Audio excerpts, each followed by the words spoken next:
In this video, I'll talk about what step needs to be taken when you breaking down all different types of isomers, going from constitutional isomers all the way to stereoisomers, or you can also call those configurational isomers. So suppose if you're given two structures, or maybe even more than two structures, but let's say I'm starting out with two structures that I'm given, and I'm trying to figure out what's really the relation between those two structures. And the questions that you want to ask yourself before you come down to a conclusion is the very first question is, do they have the same formula? So I'm just going to put this up here. So that would be the very first question you want to ask yourself. Do those structures that you're trying to compare figure out what their chemical formulas are, and do they have the same formula or no? And if the answer is, let's say, no to that question, that they don't have the same formula, then they're not going to be any sort of isomers, but rather they are going to be different compounds. Because remember, for something to be an isomer, you have to have the same chemical formula. So there would be different compounds in that case. But now let's suppose if they were indeed have the same chemical formula, then they would be some sort of isomers, or they may very well be identicals. And even when they are identicals, you kind of call those to be not isomer. So just keep that in mind as well. So not just because they have the same formula, that does not mean they're going to be isomers, because they could very well be the same compounds, and the same compounds are not considered isomers. So you further want to ask some other questions coming down the line.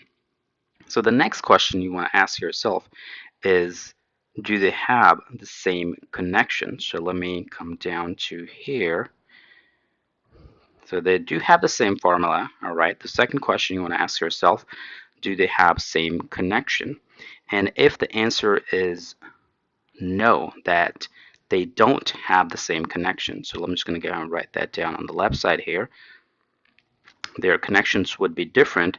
In that case, they would be a type of constitutional isomers. Or another name for that would be structural isomers. So if I give you an example here for the constitutional or structural isomers, suppose I have a 4-carbon chain. So the 4-carbon chain in this case I got coming from the left to right. You can say 1, 2, 3, and 4. So if I want to go ahead and name this, that would be just butane. Now if I want to go ahead and draw another structure that kind of looks like this, now that would also contain 4 carbons. So if you go back to the first one, the formula would have been C4H10. So count all your carbons and hydrogens here, and do the same thing. Count all your carbons and hydrogens and see what the formula is going to come out to be. Now, for the second one, the formula will come out to be C4H10. So remember, the criteria for something to be an isomer or identical, you have to have the same formula. So we did pass the first test that they do have the same formula. Now, we're kind of on to that side where they're not going to have the same connections, but they do have the same formula here. Now, why their connections are different? Like if I kind of start from the left side, in one long chain, or you can say the parent chain, I'm getting 4 carbons in there. But on the structure that's on the right side, it actually have only 3 carbons in the main chain. Whether I go down this way or I go down this way, we'll still get only 3 carbons. I'm not going to get the 4th carbon in the main chain. So that's a way of telling that, okay, I got in a different skeleton or in a structure here. Another way you can tell that it's going to be in a constitutional isomers after figuring out that they have the same chemical formula is their names would be different. So the first one, or the one on the left, was butane. The one on the right, if I want to name this, it would have been, let's say, if I number this out as 1, 2, 3, so that would be 2-methyl propane. So their names are usually different when it comes down to having the constitutional isomer. Now, let's suppose And now you know what the constitutional isomers looks like. Their skeletons are going to be, or the structural connections or whatever, they are going to be totally different, and eventually their names would be different. But now let's suppose you come down to in a situation where, yes, they do have the same formula, but and their connections are also same. So if their connections are indeed same, so let me just gonna write down yes here, then they may be some sort of either configurational isomers, or they may be just conformers. So conformers are kind of the conformations. And remember, sometimes in some books, the conformations, different conformations, another name for that is rotamers as well. They are also referred as identical. So conformers or the conformations, some books would also refer those as identicals because there's really not any difference between those structures other than they're just kind of spatial arrangement is different. So when I'm coming down here, I I do have same connections here, but what really the difference is, they have a different spatial arrangement of the atoms.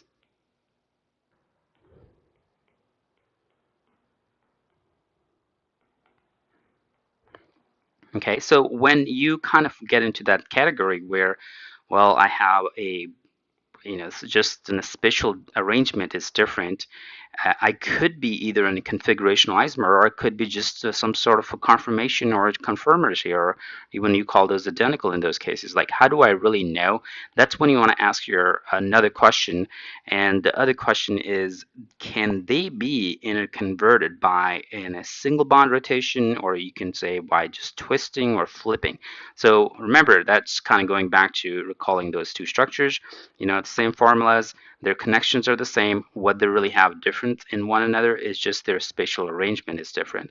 Then the next question you want to ask yourself, can you interconvert those by just a rotation or by a flipping or anything like that? So that would be your next question to ask. And that would be number 3. Let me just kind of put this down here.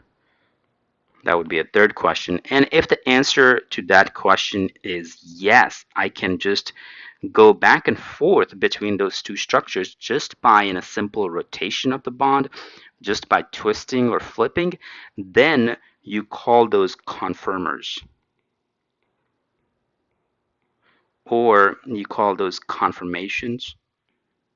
And some books may also call those as conformational isomers. They're not really isomers, but they're just different conformations. Or another name for those is rotamers. And some books may also call those as identicals. So it really depends on what option you're really going to get. That's just because you don't really have to do anything to go from one structure to another other than just rotating through them on a single bond or on a twisting a chair or anything like that. So the examples of these guys that you would see like different conformations or rotamers are going to be your Newman projections.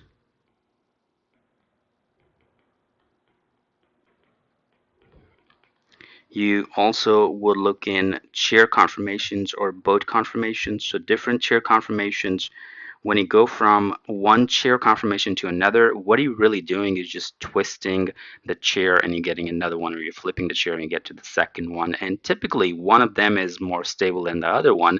No doubt about that. The same can be said about the Newman projections.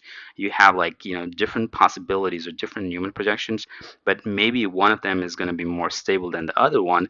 But you can still go back and forth between those Newman projections or between the chair conformation just by simply rotating through a single bond or just by flipping the chair or anything like that. So you're not really breaking the bond or anything like that to go back and forth between the structures. So that's why they are going to be the conformers. Typically, you see those in alkanes and cycloalkanes. The chair conformations would be in a 6-membered ring, like cyclohexanes, and the Newman projections would be in open chain alkanes. And that's when you start seeing those diaxial interactions, or you would see Gaussian reactions, the steric hindrance, and the dihedral angle and stuff like those. But now let's suppose if you were not able to go back and forth just by bond rotation or twisting or anything like that. So if the answer to that question, oops, if the answer to that question was actually no, that I cannot go back and forth, that's when you kind of go into configurational isomers.